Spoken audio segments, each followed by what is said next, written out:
Dan untuk perkembangan perkara ini kami akan tuntaskan dan tidak akan melakukan tebang pilih sehingga tidak menutup kemungkinan nanti akan ada tersangka lain.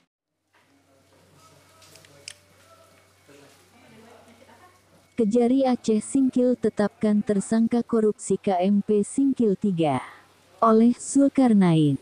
Singkil, AcehPortal.com, Kejaksaan Negeri atau Kejari Aceh Singkil menetapkan tersangka dalam kasus dugaan korupsi pengadaan kapal motor penumpang atau KMP Singkil 3 milik pemerintah Aceh Singkil melalui Dinas Perhubungan Aceh Singkil, Rabu, tanggal 11 Mei tahun 2022.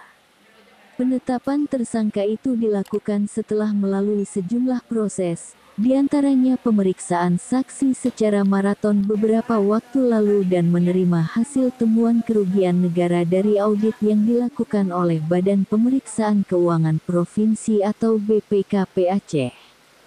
Penetapan tersangka korupsi ini dipimpin langsung Kasipitsus Kejari Aceh Singkil, Rahmat Syahroni Rambe yang didampingi Kasih Intelijen, Budi Febriandi dan Kasipidum, Muhammad Hendra Damanik bersama lainnya.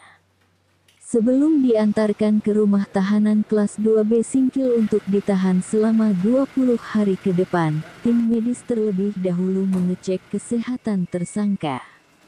Dugaan perbuatan melawan hukum dalam pengadaan kapal dengan sumber dana DAK afirmasi tahun anggaran 2018 sebesar 1,2 miliar rupiah yang dilakukan tersangka akan disangkakan tentang tindak pidana korupsi.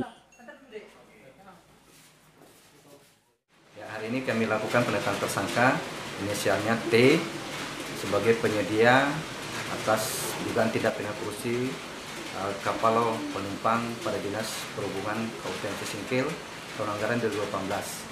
Dan hari ini juga kami lakukan penahanan terhadap tersangka tersebut selama 20 hari dari tanggal 11 Mei 2022 sampai dengan 30 Mei 2022. Terhadap tersangka T kami sangkakan melanggar pasal 2 dan pasal 3 Undang-Undang Nomor 31 Tahun 1999 Junto Undang-Undang 20 Tahun 2021 tentang pemberantasan tindak pidana korupsi. Dan untuk perkembangan perkara ini kami akan tuntaskan dan tidak akan melakukan tebang pilih sehingga tidak menutup kemungkinan nanti akan ada tersangka lain.